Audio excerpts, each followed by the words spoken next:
Do you want to clear up anything from last podcast about your young girl, old man, old young boy, old woman take? They tearing you up on YouTube. On YouTube. They tearing you up. I didn't pay no attention to that. I don't have anything to add or take off from it. Like I said, the only comment I saw where she was like, he playing Clueless, and I wasn't, but I did play Clueless in her comment. Yeah, you did. That. I will say, win for me. That was a win for me. You know, sometimes I look at our tapes and I look back at the playback because sometimes when you're in the fight, you just swear you winning. And then you watch the recap and you like, damn, I got tore up. I forgot what it was. You got me on something one long time. I was like, oh shit, they tore my ass up. I don't know. It's probably a sports take. Oh, never mind. We'll talk about Kobe statue in the sports segment. Not great. Come on, you gotta really. That's not great. I called Darnell today, and I get to we'll talk about this next episode. But I hit up Darnell today. If those who do not know, that's my barber. He work at No Grease. We got an announcement coming with them soon. But I told him, I was like, "Yo, man, I think it's time for me to start getting like some perks over there at the shop. So complimentary something." Like haircut, a drink. I told him, I was like, yo, can I get priority booking or something? He's like, you already got that. And I was like, that's true. So I'm gonna figure out something that works for me at No Grease so I can get something free. Y'all let me know what it should be. I can't do anything on the haircuts. You can get your beard. Oh yeah, I can get my beard. Yeah, you can get it dyed and stuff. How much do y'all charge for beards out here? Probably $25. Probably, man. But look, man. Hey, man, go get your money, man. Go get your money, man. Go get your money. I ain't even gonna hate on that. Me either. I ain't even gonna hate on that. We do have an announcement coming though. We will be working with them a lot more in the future. Shout out to them. All right, here we go. Oh shit, Mike about to be mad at me. Hold on.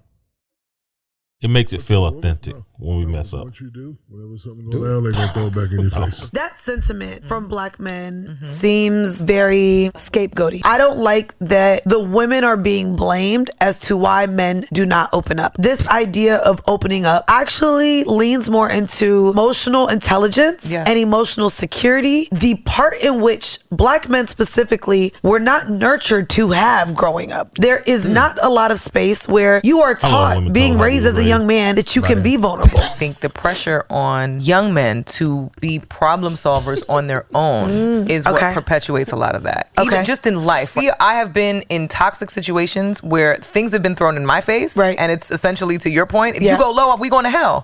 When you're defensive and you feel like you're being attacked and you feel like your character is being challenged, you will defend that to to death, especially if you feel like you're not in the wrong. And they tell you exactly why that's a hard you should not share anything with them. Before we get started, before we get fully into this, I do have a question. Yeah.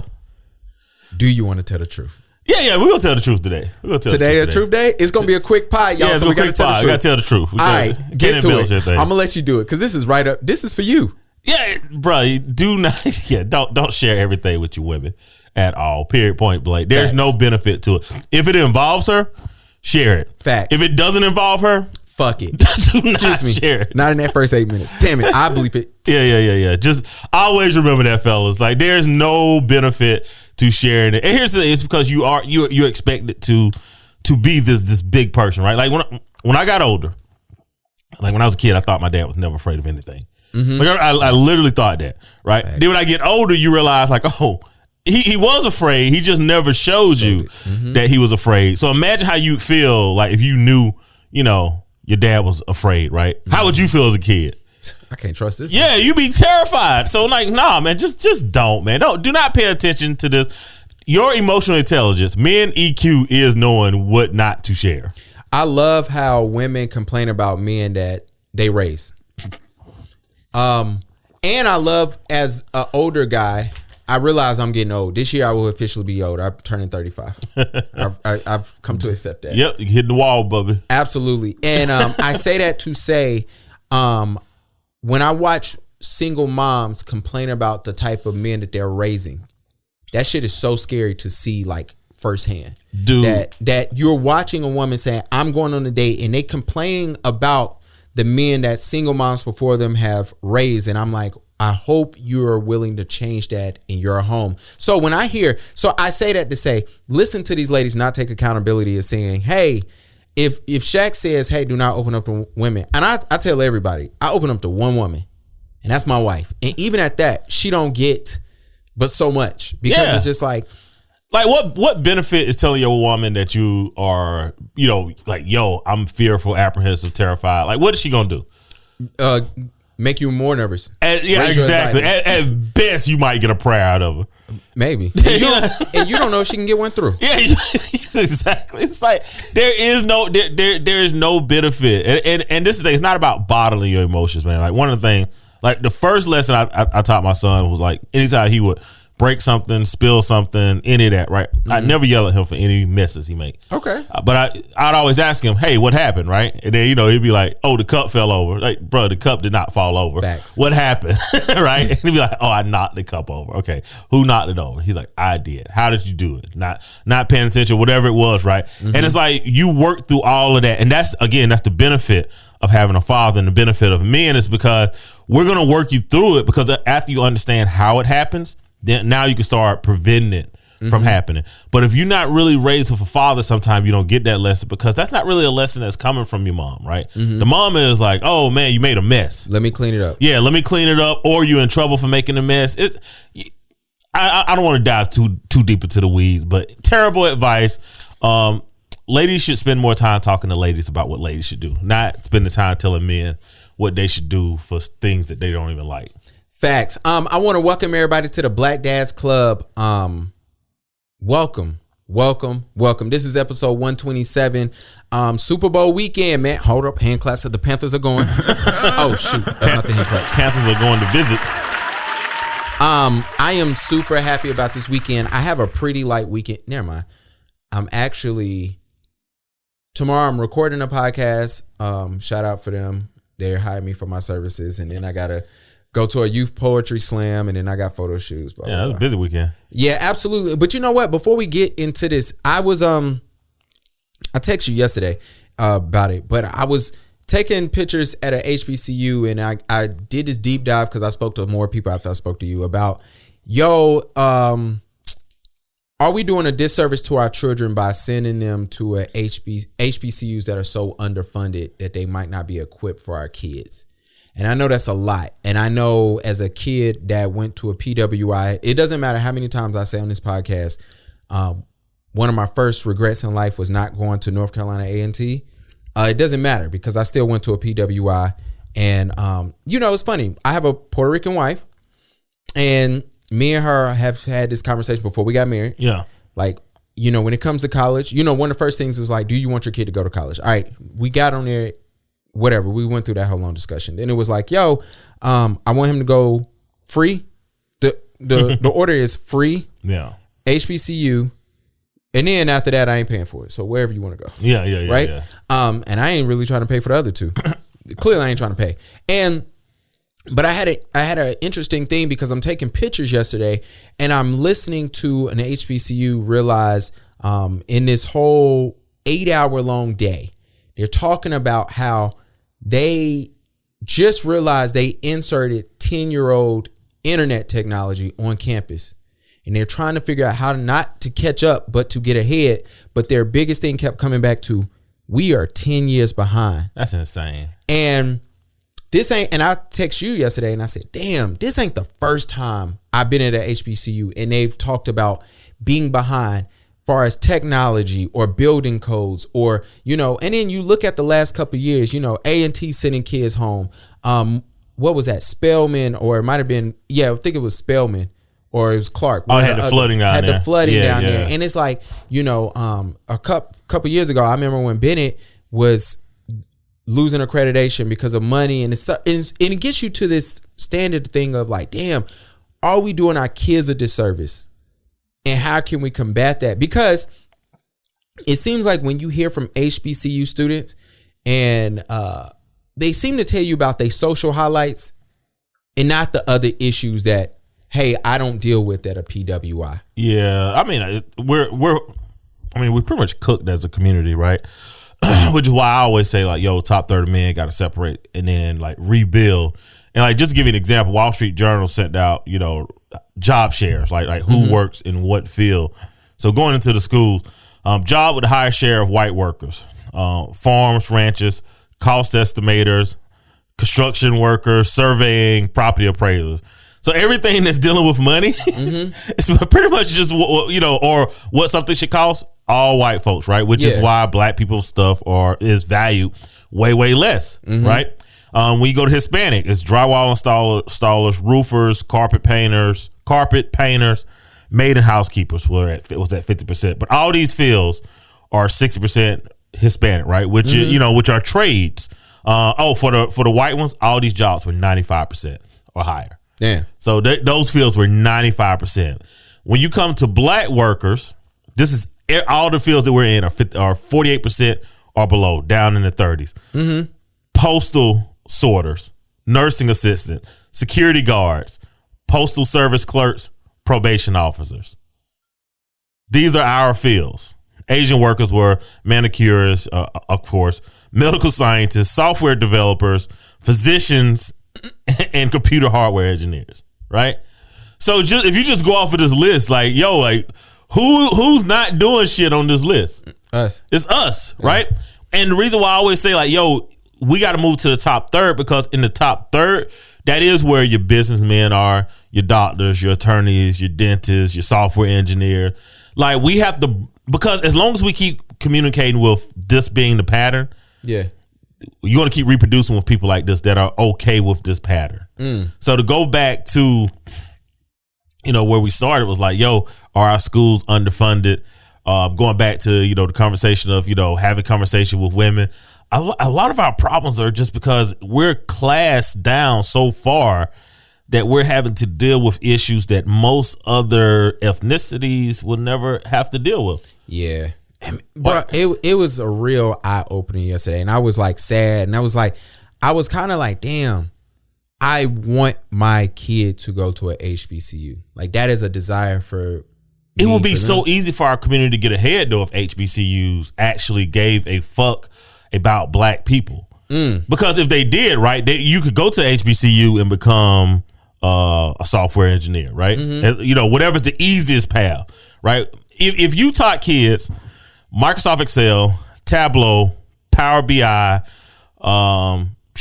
pretty much that's it, right? If you make sure that every kid came out and had an expert knowledge at those things, could create dashboard and automations, every last one of those kids will have a job. Yeah, you know, one of my things I don't, and maybe A&T is doing this. I think A&T should, at least in Greensboro, have a STEM school. You know, because they do have a really good engineering program. They're not known for engineering, per se, or they're known in HBCUs. Yeah, but their students do well. Absolutely, and that's a shout out to them, because it should be known. Like, A&T should have a STEM school in every major city in North Carolina, where it's like, yo, this is a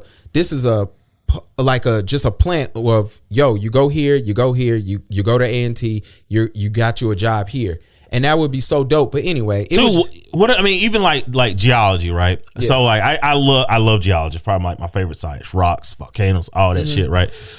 Imagine if HBCU was just like, hey, we're gonna teach you geology, right? So you could either work for an oil company, but we're gonna throw in surveying, property appraising, and farming into that geology degree for you, right? Yeah. Right. Imagine what the jobs that those kids could run into. They could go work in the oil fields, travel for 5, 6, 7 years, and then they can say, you know what? I want to start a surveying company. I want to start a farming company, right?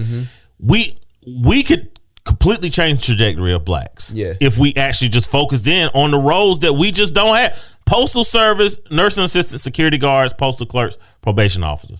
It's tough. And you know, before we go to the next part, you know, the saddest part is they had a guy there who worked for the federal government, and he said, unfortunately, the federal government is not willing to give you guys money for an idea y'all are working through. No. And he said they are willing to give y'all money for an idea that's been so proven that it can't fail. And he said it's not that we just give random ass ideas and money to other schools. He was like, we look at them the same way, but for y'all, it's going to be a lot harder. He was like, and he told us, he was telling them, you know, if I was y'all, I would figure it out. whatever it is, because they're if they're 96% of the cost estimators, how are we going to get in? Facts. That there was an educator there who had been It was an educator there who had been there for 60 years, and she's not at the school. Yeah, she's been an educator for 60 years, and that was her thing.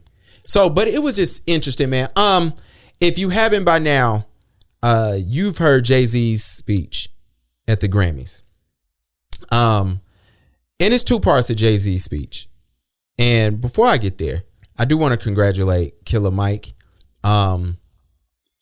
because I think I called it. I don't know if I said it here on this podcast, but me, Ryan, and Ben, we all did talk about it at Disney. And if we got time at the end, I'll tell y'all about Disney. But I told him, I said, Michael should win the album.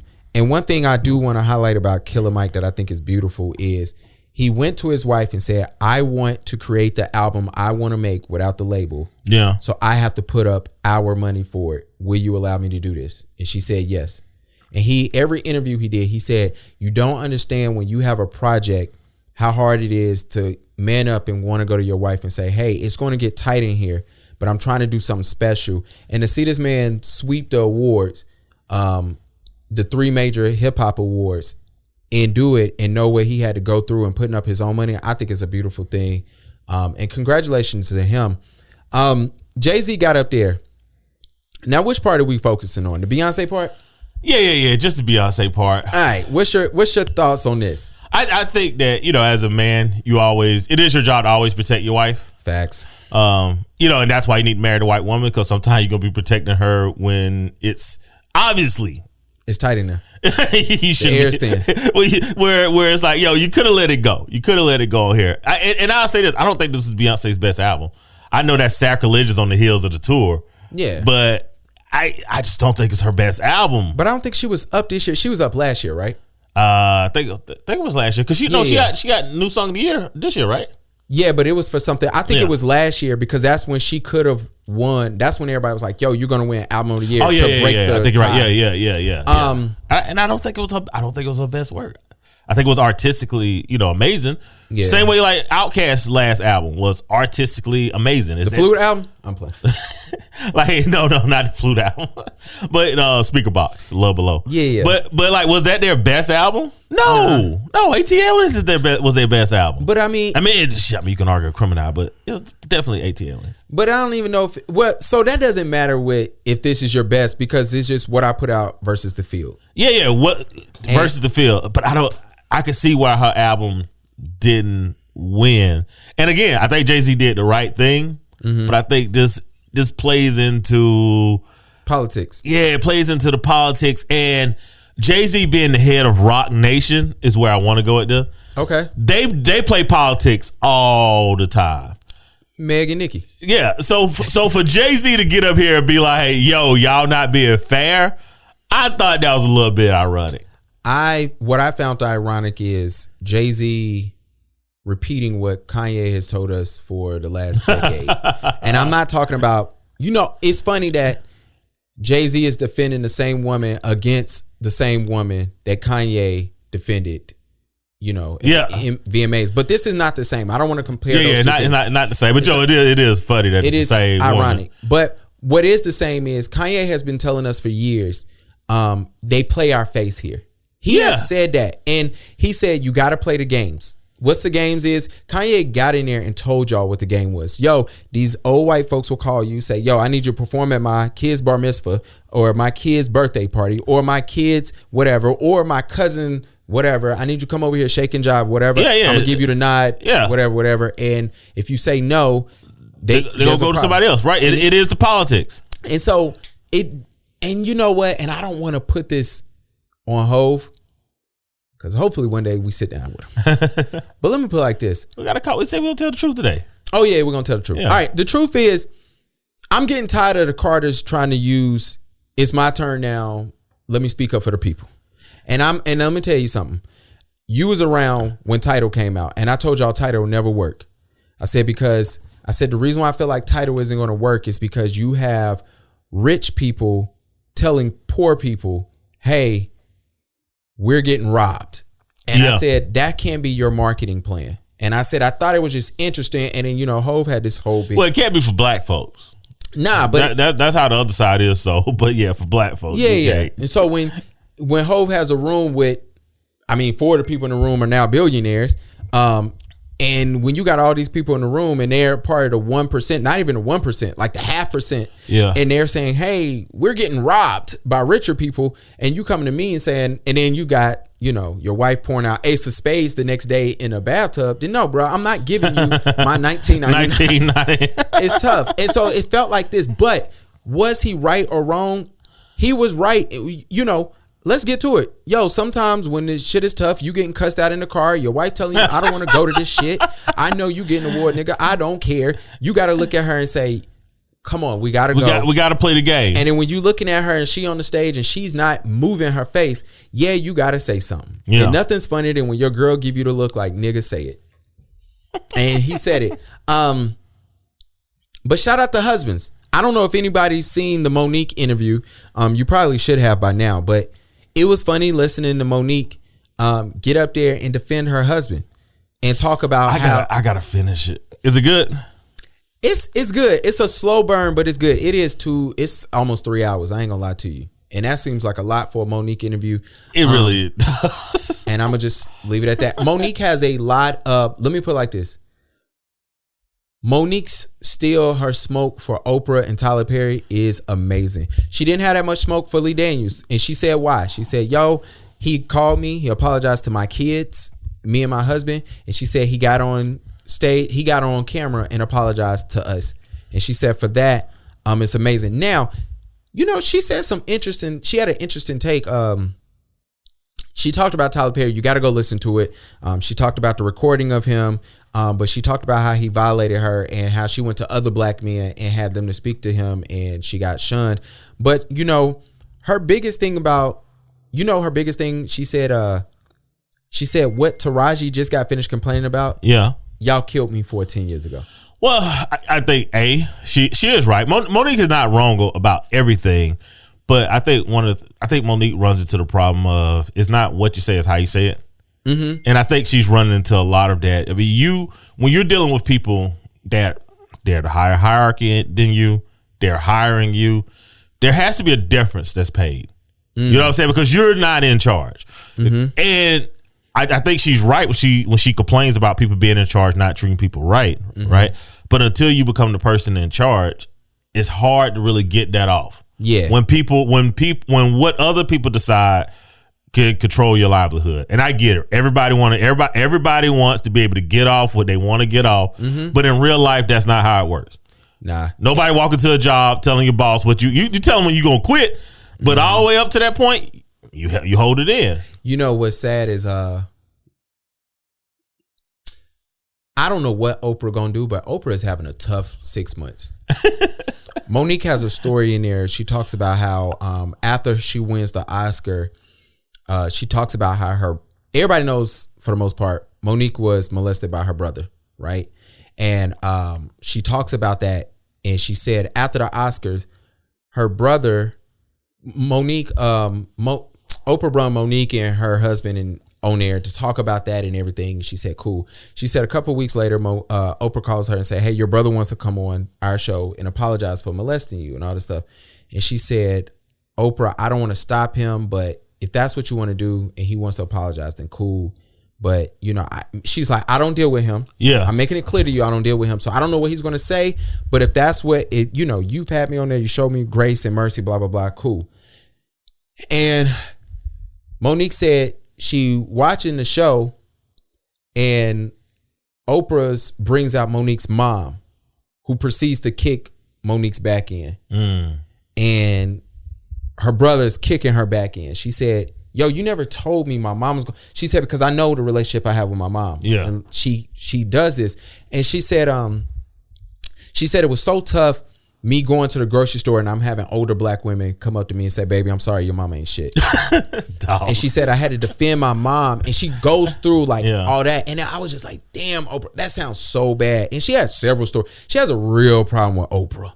But it was just interesting. Yeah, but I mean, I have not watched it. Full disclaimer, I'm going to watch it this weekend. Yeah. But I think that, one of the things that we always say is like, you do have to be mindful of the people that you try to pick and choose as enemies, right? If you cannot defeat an enemy, you don't have an enemy. You have an adversary.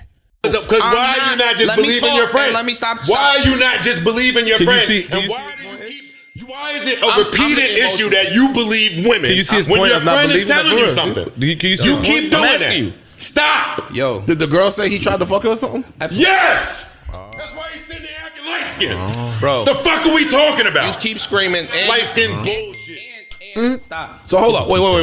Now I gotta wait. Let me ask you one question. You're about to piss me off, and I'm gonna start screaming back at you. Wait, this is about you always saying you not coming behind us when we fuck with a bitch. You knew I fuck with the bitch. You met the bitch through me, and you came behind her. You should have never kissed her if that's your instinct. It's kind of messed up. What's messed up? Come on, like telling the truth. Yeah, I mean, come on, man, you can't holler at your boy's girl or a girl that he's actually been with. Now, I'm not talking about like a girl that he hollered at, right? So if you holler at a girl, you got a number, like, okay, that's game. Y'all ain't never doing the thing. But if it was somebody like he really, really liked and like he done spent time with her and took out her dates, and then you come behind, like, yo, that's dirty macking. That is dirty macking. That's not what they were talking about here fully. Let me, because y'all know how I feel. Melissa Ford, don't try that shit again. She know what I'm talking about. She tried that bullshit on the last podcast when they were talking about Beyonce. They were talking about Beyonce and Taylor Swift, and she was like, "Why do we always pit women together? We only pit women together." And they gave her a slew of men, and she just humbled. She just sat her ass back in the corner and shut the hell up. Don't try that again. She tried to get the girl shit off, but it's hard when you got 4 dudes who they're like, nah, motherfucker. But let me do this. For the last few years, Joe has always lived on I don't fuck behind my friends. I wouldn't do that. That ain't me. Yeah. And it's just giggles. Yeah. Now, Joe and him, and this is not the same thing. Joe and him have they have mentioned how they've hired escorts, they traded them off, how they've had orgies, blah, blah, blah, right? And Joe made it very clear, I'm not talking about that. Yeah. And so it's just like, cool. And we're not talking about that. No, not at all. But the reason why I'm trying to set the stage is because Ish kept laughing. Yeah. And so Joe kept saying, what's funny? He was like, yo, you keep saying that, but you're a liar. So Ish said, and they both kept it straight. This girl she was for the streets, but Ish was messing with her. And then Ish said he was running around the streets and he ran into a spot and Joe was with her. Yeah. And Joe, I guess Ish ran back into the girl months later. The girl was like, oh yeah, your boy tried to smash. And so Ish's whole thing was, don't say you ain't never, and then Ish was very adamant on Joe had told me he tried to smash. But he was like, I don't know if you're doing a podcast thing that you lying on air.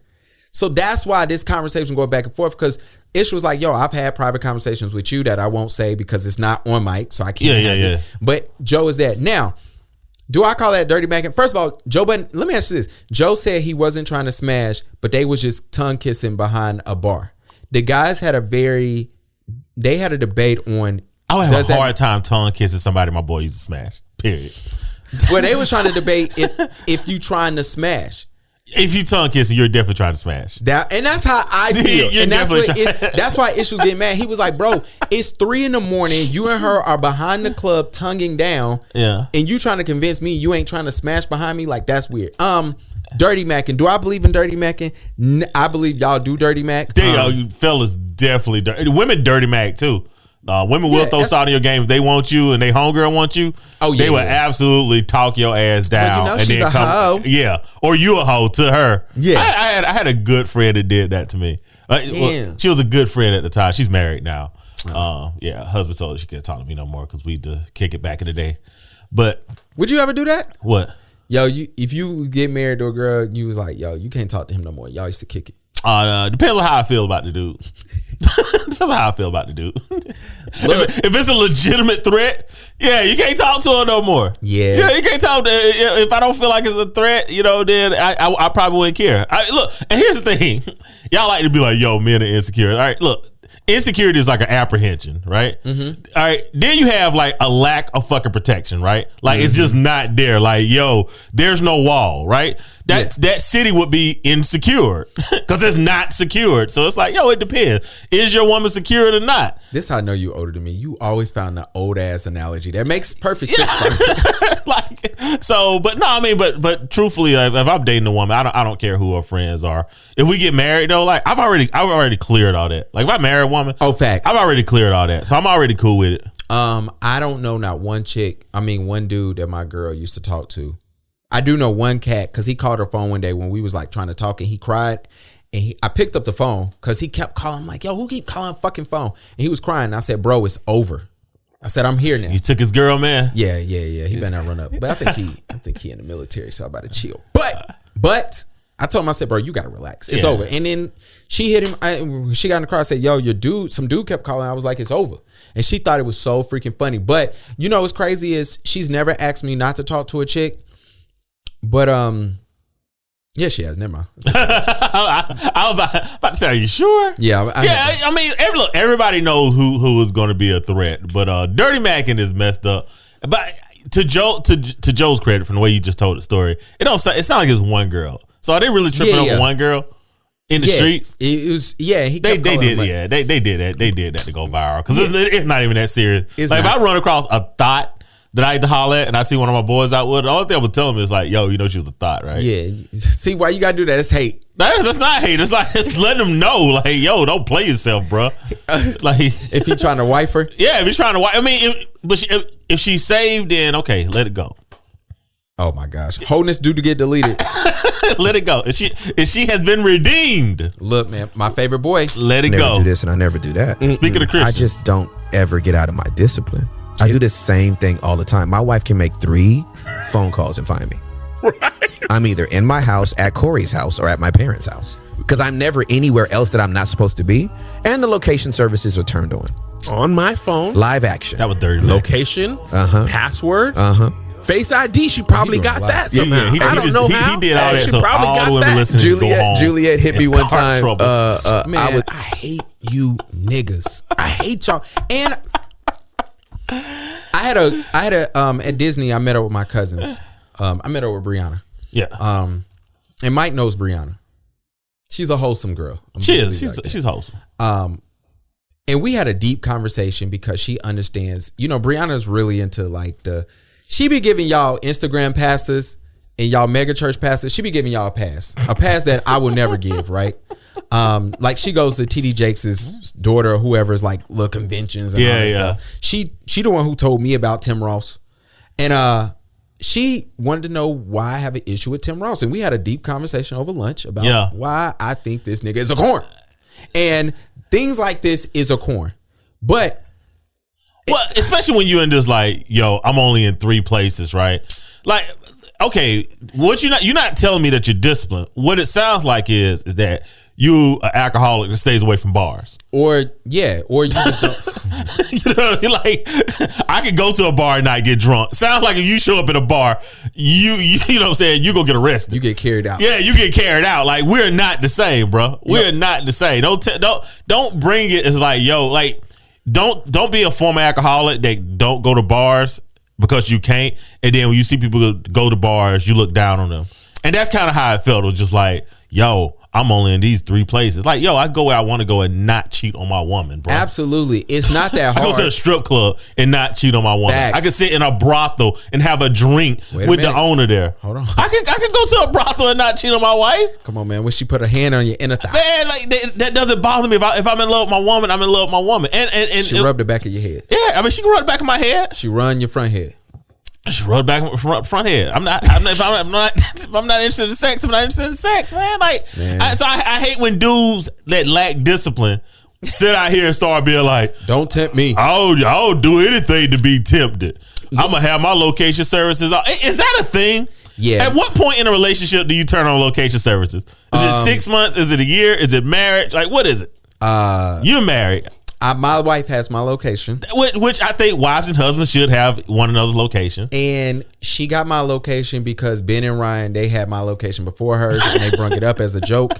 And she said, "Oh hell nah." Ben and Ryan, was that Dirty Mackin? Look, y'all gotta share y'all location, so y'all was like, I fuck this. Gavin gonna share his location. Maybe. You know what? Maybe. But nah, it was funny because literally that is what happened. Like we were out and they was like, "Oh yeah, I saw Gavin." Blah blah blah. I think actually Ben put in where I was at. I was at a bar. And he was like, "Damn, Gavin at the bar without us." And she was like, "Wait, you got his location?" Yeah. And I had to immediately you know what? Ben was hating. Now that I'm doing the math. I'm doing the math on what happened. But you know what? I was cool with giving my wife my location because let's keep it a buck. Your girl having your location ain't gonna stop you from doing whatever. It's not gonna stop you from cheating. For one, if we both got each other locations, you could look and be like, "Well, shit, she 45 minutes away. Yeah. I could pop this off at the park real quick, real quick at the job." Like, you know, so it doesn't stop you from cheating. So again, like that's what I'm saying. I hate this corny thing that men do. Well, he's a corn though. You know, I don't like to call people names. No, I'm calling him a corn because I googled your picture and I saw what you looked like 5 years ago before the haircut. And I gotta pull that up. You should, because you'll know that this nigga got a makeover and now think he cool. Yeah, and see, and I hate that, right? I hate that. Like, look, I'm less cool now. I'm growing out of cool. I am aging gracefully. I've been cool, right? So I hate when dudes come on, y'all dirty Mac. We have to use that term. Well, I like dirty Mackin. Yeah, I like that. It's a thing, man. Y'all dirty Mackin. Might be the title. Yeah, y'all sit here and be like, you know, man, y'all fellas not sharing your locations. You know, y'all going like, no, bro. Like, men can go to the strip club and not cheat, bro. Yeah, you can go. I've never been in a strip club and cheated. I don't think I had the money to. Being honest with you, it's a lot. Strip clubs are expensive, bro. It's not my taste no more. I used to be a strip club connoisseur. I can't. Last time I don't like wasting money, man. I look at it now. Like when I spend the money now, I be like, damn, man, that is fucking that is a $200 of Google ads right there. That is a fact. Nothing's worse when you leave the strip club and you go, what the like? Yeah, that was bottom of it right there. Look, like I ain't gonna lie, I look at the money too hard now. Yeah, I like to trick on my woman. Look, let me come home and just das. Or when you go to the strip club, you need to go in there with only cash, leave your cards and everything in the car. Yeah. I mean, I can go in and have drinks or you know whatever. I'm just saying, like the ideal of like that dumb stuff from the youth, man. Yeah, like I wasted a lot of money, bro. I ain't even gonna lie. A lot. I try never take us. Yeah, y'all were too young at the time. You suck. You don't never show us a good time, man. I showed y'all nothing but good time. That's a lie. You come on. You ain't never took us to the strip club. Where's Mike? Ain't never take us. Man, I took y'all to Vegas and Miami. It doesn't get any better than that. I miss Vegas. Vegas have gotten too expensive. I'm going back this year. It's too expensive. We need to go for the Super Bowl. Damn, I'm trying to find this Trump shit. What was your Trump issue? Hold on. Keep going. No. So here's the thing. I didn't have an issue with Trump. My issue was with Charles Blow. That became my problem because once again, black men sitting around minding our own business, and we gotta play this. We gotta play it, right? We just sitting around minding our own business, and then everybody's like, black men are the reason that here. I got it right here. Let's discuss one reason. All right, so this is Charles Blow. Why do more men than women support Donald Trump, including more black men? Let's discuss one reason that may be contributing to this. My name is Charles Blow. I'm an op-ed columnist at the New York Times. Now, what I want to say first is he said that more men than women vote for Trump, and then he basically positioned it to where this is something that black men are doing. Now, Charles Blow is a nationally syndicated older black man. Mm-hmm. And this is my take. So Jermaine Lee at MSNBC has been traveling the country talking to black voters, and he went to South Carolina and talked to black men. They talked to him a lot about economics, but one of the respondents said something really important, something that we don't talk about enough. A lot of people admire the persona, and they want to be him. You know, they want to enjoy the perks that he has. He seems to always be able to circumvent the rules. See, that's the thing that we don't discuss. The aspirational patriarchy. Aspirational patriarchy. For some men, they don't want to contain or correct out of control behavior. They admire it. They want to assume it and to wield it. They don't criticize because they idolize. Let me know what you think. Now, I want to know if anybody else could have possibly gotten this off, right? Like the fact that they went to Charles Blow and was just like, hey, we want you to make black men the poster child of individuals that voted for Donald Trump. Now, and remember, he said, right, more men voted for Donald Trump than anybody else out there. Let me explain something to you. Read the chart. Black men voted for Donald Trump at the second lowest rate. Mm-hmm. So this idea of trying to position black men as if they're the face of like, yo, black men are supporting Trump. The only people that had a lower rate of voting for Donald Trump was black women. Black women at 5%, only 5% of black women voted for Donald Trump. 12% of black men voted for Donald Trump, right? Mm-hmm. So if you want to say more than 2 times as many blacks voted for, yeah, you'd be correct. But you'd also be salacious, and that would be considered yellow journalism. All right. But let's listen. Let's listen to the rates of white women. Yeah, just go straight to them. White women, 53% of white women voted for Donald Trump. That is why Donald Trump is in office. Was in office. Right? Absolutely. Has nothing to do with black men at all. And look, they did the same thing with Stacey Abrams. When she lost to Brian Kemp, it was like if everybody who voted for Warnock came out and voted for Stacey Abrams, she would have won. No, if you look at the difference, she still would have lost. This idea is like if you want to find someone that's not a victim, grab a black man and just throw him at the front of whatever issue you have. I thought this was nasty work by MSNBC and Charles Blow to make black men the face of the reason why Donald Trump is being popular. I saw you going in on Twitter about that, and I was just like, damn. And I was like, oh, this is the part of the podcast when I got to tell y'all how much I appreciate my co-host. Oh, Lord. Nah, Mike said somebody had me at gunpoint. It was just funny. You know, I was looking at, so Mike don't know this, and this might be kind of creepy. I have like I'm really into this pod. Yeah. Really in. And Mike remembers when I really wasn't.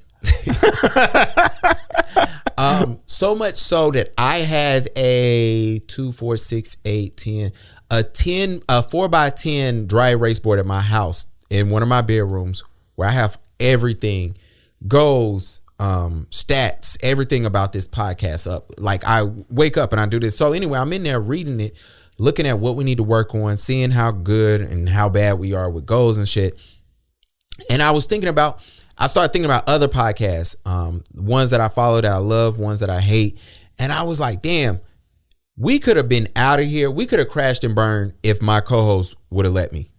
And sometimes you got to be thankful when you have a co-host who like, yo, I ain't going to let us drown, or who sees the vision. Maybe y'all see 2 different roads of getting there, but they're like, I ain't going to let you crash and burn. And I was like, damn, me and Mike been working really hard on this. And it's really getting somewhere. You know what I'm saying? And I was just thankful for that. And so that's why I put on Twitter. I was like, yo, I'm really appreciative. But yes, that was my little spiel for Mike. So Mike can't never come out and say, Gavin never said he loved me. You know what I'm saying? That was my chance to do it right there. Save it for my 50th birthday party, man. Oh, where we going? Watch your ass go out of the country. Oh, we gonna definitely be out of the country. We gonna definitely be out of the country. Told you. But I forgot this. Aspirational patriarchy. Like, what the fuck is that? Yeah. Black men do not participate in the patriarchy at all. I'm so sick of everybody trying to make this seem like black men. Please show me where black men are oppressing anybody. All right. Please show me. Please show me where that's happening. And don't bring the arbitrary, or black men are doing that. Like, no, give me the actual data. Give me the time frame in world history where black men was oppressing anybody. It doesn't exist. My favorite time in the show, this is when the ladies show up. Ladies. Fuck Charles Blow. Okay. Sorry. I don't like that shit though, man. I do not like when you know what I'm saying? When you just grab black men and just be like, yo, let's just blame you for something. Like, yo, we do enough shit that you can actually complain about. Yeah. To where you don't have to make shit up. Yeah, bro. Just go look at Blueface. Or go on Antonio Brown's Twitter. Like we can't defend that shit. Yeah, we can't. Yeah, but when you come and you just like, yo, let me just grab. First off, you talk about black men who are actually voting, right? So this is already a different type of black man. Facts. Because most people in the country don't vote. So when you have the actual guys who are actually showing up to vote, and you like, yo, I'm gonna take a shot at you. Like you already taking a shot at some of the most productive men. Whether your politics are like my politics or not. So yeah, I don't like that shit. I ain't gonna get worked up. Please don't, because you got your physical this year. Yeah. I'm taking it easy. It easy. My favorite part of the show, this is when the ladies, shout out to our ladies. Shout out to y'all. Shout out to y'all who be DMing us. Yep. I love when y'all say, who am I speaking to, Mike or Gavin? Which is always fun. Yo, the Super Bowl is this weekend. My Niners are there, baby. Mike has been campaigning. He said, I think this might be. I told y'all, Super Bowl or bust. All right, so give it to us. Give me a score prediction. I'm going to put your feet to the fire. 34-17 Niners. Damn. Okay, y'all winning. Yeah, 34-17. Yeah. Are you putting money down? No, because we don't have live sports betting here, and like all my accounts, like 3 or 4 years, when they started doing like the DraftKings and stuff, all offshore people started doing like verification. So all my offshore accounts got canceled. So I don't have any way to put money down. Do you want to fly to Vegas tonight? We can go right now. Hey man, somebody want to fly us out? I got to drop my kid off at 7, but I'm free after 7. We catch the 8 o'clock flight. Yeah, I'm free after 7. So yeah, we can head out. I'm there. I gotta put my, I do prize picks, so I gotta put I don't know, man. Maybe I might play some prize picks this afternoon. Yeah, I might do one ticket on y'all, one ticket on the other team. We winning though. I'm super excited. I think it's gonna be a good game. I can't wait to see how many times they show us Taylor Swift. That girl got power. I mean, dude, like once we just talked about Trump. Once white women get behind you, there is nothing that is going to stop you. The fact that they are trying to write AI laws because they had a AI picture of Taylor Swift going against Democrats, and now the laws they're working on it. They'll let you know how much power. Which also, I'm so glad we could have had the conversation. We ain't got to have it today. They were trying to have the conversation about Beyonce and Taylor Swift, and we had that conversation like years ago. I don't know if you remember that. We was at the other spot because you like, I thought Beyonce was the biggest star, and you were just like, no, she's not. Yeah, I was like, Taylor Swift she just moves shit. See, opportunity. Gavin was right. Gavin said I never give him credit. He's just not right a lot. Oh, see, that's hate. Oh my gosh, the backhanded compliment. Amazing. I am here to issue an apology, maybe, to the Charlotte Hornets. They just made a trade. We just got Steph Curry and Grant Williams, which, I don't know who the Mavericks thought PJ Washington was. But I'm glad they think that's who he is. Look, shout out to y'all. He's from Dallas though. Yeah. So maybe maybe it's the hometown kid thing. I don't know. Yeah. Isn't Grant Williams from here? Yeah, Grant and Steph from Charlotte. Yeah. How do you feel to know Brittany won't be in Charlotte no more, even though PJ's with his wife? She gonna be in Dallas now? Yeah, man. How you feel? She was so close, but so far. I know. I needed Brittany to be here so I could meet Tiana. It was by proxy. Like, I wasn't really trying to meet Brittany. I'm definitely trying to meet Tiana. Brittany, I definitely wanted to meet you to argue with you. Oh, because I was gonna have you to give all the bird tactics. Because I love birds. that would be fun. Yeah. So shout out to the Hornets, man. I am super excited. I do think y'all can get a little run. Y'all gonna have a lot of money this offseason, and I think with that money, they ain't gonna sign nobody, but nobody coming to Charlotte. That's true. Like this thing, like athletes come here to live. They don't come here to work. Y'all need to go buy a CMC house up there in Lake Norman. Nobody buying that shit. They because it's a lot of nice homes, a lot of nice shops here, and there's a lot of people from other sports here. You do, to your point, you got all the motorsports guys here. You have all the former coaches because football is huge around here.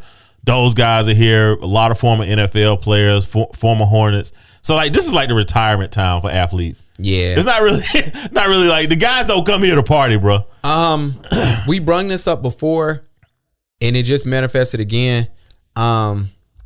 Westbrook, stop standing. I'm sorry, bro. It's getting tougher and tougher to watch.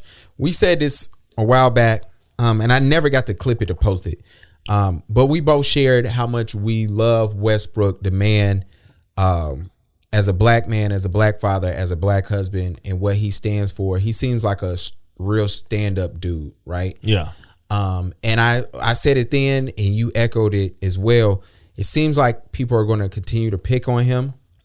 Once people know what your weak spot is, bro, they will push it. Yeah, they're going to shoot for it. And it's hard when you're always in the public sphere, to be like, I gotta ignore it. It's the reason I don't go on TikTok. I have no idea what our TikTok looks like. Oh, it's wild. I have no idea because I don't want to get sucked in to arguing every single day. Well, you know what I love about TikTok is when they argue with you, they can leave a video in your comments, and I had a dude fry me up, and I was just like, "Yo, this wasn't even necessary." But for those who don't know, Westbrook was at a game. A fan was yelling at him, called him boy, and Westbrook. Yo, I respect it. Before the game started, the man was with his kid. The player stood up. Everybody else around him was like, why did you call him a boy? Man got escorted out. Now, for that dude, he did the white thing like, oh, what did I do? But, for him, you just ruined the shit for your kid because y'all 5 rows from the floor. And now your kid, you losing your money. You probably going to get banned. Yeah, and then the kid doesn't get to go to the game. I mean, these guys don't know how to act. So, but, Westbrook, I mean, you gotta raise yourself up, man. Yeah, when you're in turbulent air, bro, you gotta reach more altitude. Yeah, we praying for you, bro. Mike think the statue looks a mess. It's not a great statue. I don't think it's that bad. It's not a great statue. Yesterday was Kobe deserves better, man. He do deserve better, but what do we expect? He do deserve better. I mean, it's the first of 3, so they got 2 more times to get it right. What you mean the first? So he getting 3 statues? That's what I read. He's getting 3 different statues. Okay, yeah, I knew they was giving 2 because they kept saying we want 1 in 8 and 1 in 24. How do you not do the jersey one though? Like that's the most iconic. Like so when I think of Kobe, like the pose. I didn't like the pose. I mean, the statue looked short the way they built it. Like you know what I'm saying? Like obviously the statue is huge because it's a huge statue, but the way that they with 3D printing. There's no way you get this shit wrong anymore. I don't understand it. That's all. I just don't understand it. I think all statues are bad. I don't think I've ever seen a good statue.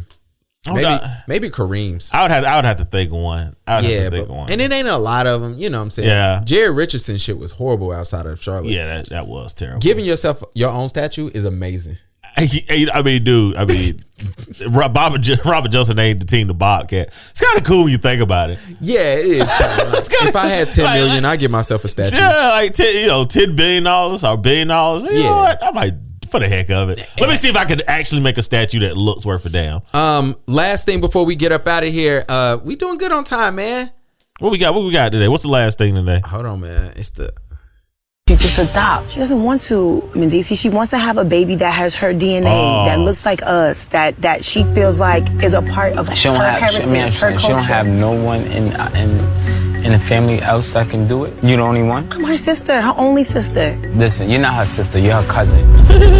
Mendici, that is my sister. But I'm your husband. So legally, that's our child. It's not your child. Ooh. You have nothing to do with this baby. I'm your husband. No, Mendici. What are you talking about? No. And who's paying for that? Because that's a lot of money from what I hear.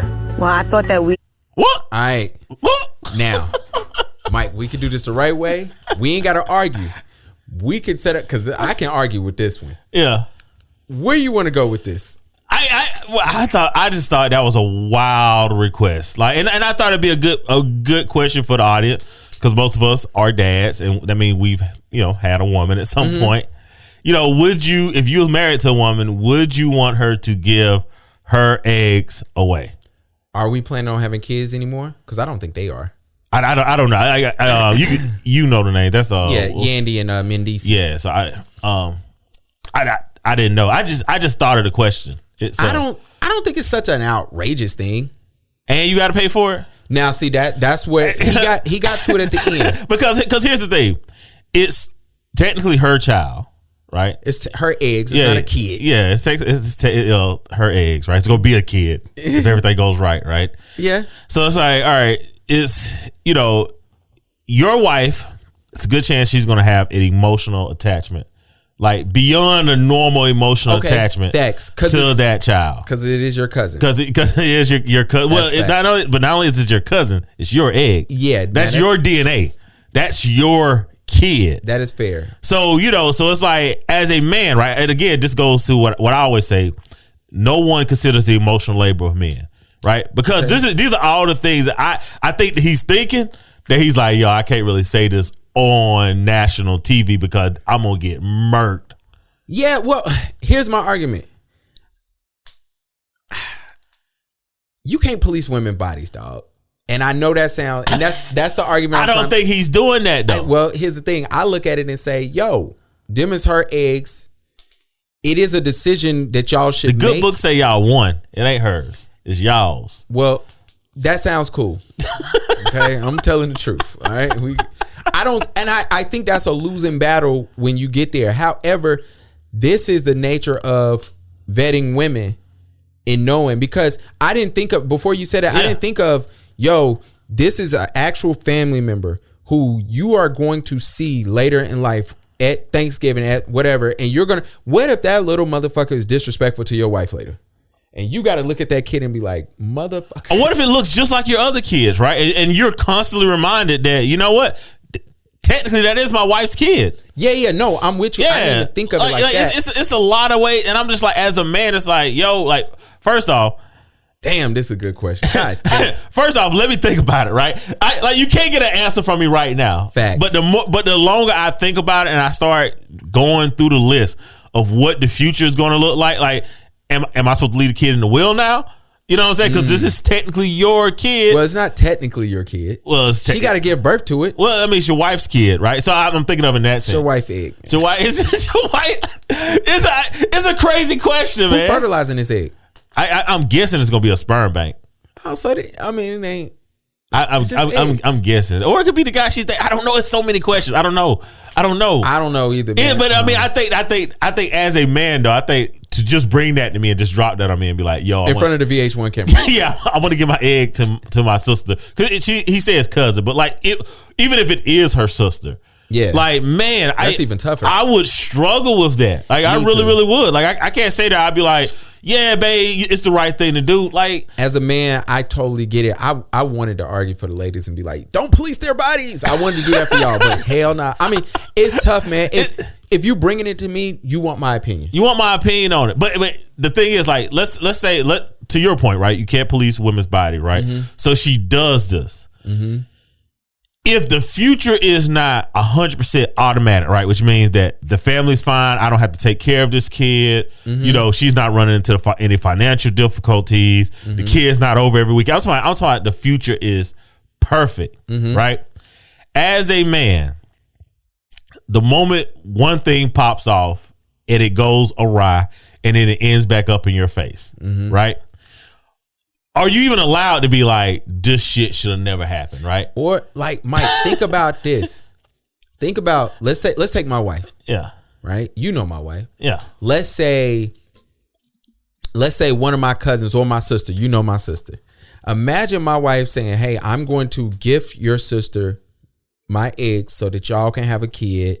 Now the kid, it's a little different because Black and Puerto Rican, but whatever. Yeah. Bump all that. Let's say we had Thanksgiving and let's say that Hayden is that kid. Yeah. Right? Imagine Hayden being disrespectful to my wife. To your wife. And my wife is like, yo, you are the reason I'm here. Yeah. Like, that's crazy. But you know what? I know it sounds outrageous. If you gave your sperm away. I wanted to go there next. Yeah. If you gave your sperm away and that little kid walks in looking just like you and gets disrespectful. Bro, not even that. Imagine you would lose your shit as a man. Imagine you going to your wife and be like, yo, man, I think it should be more black sperm available to the other black women available out here. I'm gonna go drop some off. She would be like, and we're talking about a sperm bank. Your girl would look at you and say, sit your black ass down. I think that question is heavy. It is heavy. I don't think that we even touched the surface. Hell nah. And Mike wanted to talk about that first, but for some reason I skipped over it. My bad. Yeah. But I'm just like, I don't think he's wrong, man. I think he's damn. I think saying like no, I think that's the right. I'd rather spend money and you go get a random person egg than for you to have my wife's egg, because I'm gonna feel responsible. And you know what I know about my wife? She's gonna feel responsible. Oh, absolutely. No matter what, she's gonna feel responsible. And let's keep it like this, man. I think it's kind of weird. Oh, I want a kid that look like our family. That sound cute, but like, I mean, I understand why she want to do it, because it is expensive. Like, I can only imagine how much eggs cost. Right? But he got to pay for it too. Like, good Lord, ladies. Yeah. Well, you know, she did hold me in DC down, bro. when he went off to prison. Yeah, she's definitely trying to get it back. Right here. She's definitely calling it in. I want to know how much money he buried, but I ain't trying to get into man business. What you got planned this weekend before the Super Bowl? What are you cooking for the Super Bowl? Man, I'm going out. Hopefully the spot I go to have food. I actually have my son's birthday party on Sunday. Okay. Yeah, so this Sunday or last Sunday? No, this Sunday. It's gonna be at 1. So when that ends, then I'm gonna go and run and watch the game somewhere. You gonna cry? What? That you just so joyous that your son, man, it's his birthday. Oh man, no, not all the money I just spent. Yeah, I mean, I probably should cry. Exactly. Never mind. Yeah, I probably should cry. When last time you cried about your son? You just give it a date. How long ago? I don't know, man. I mean, I'm emotional about my kid, but I mean, it's probably been a minute. I'm emotional, but I haven't cried since my baby shower. I mean, my baby gender reveal. You was there. Yeah. I haven't cried since then, and I think it's so weird because sometimes I look at him. I got a video. Hold on, I want to play something for you. Hold on, because you're going to laugh. I got to turn this shit up, and then we'll close at this. Because bro, it's funny dealing with a kid. Listen to this shit.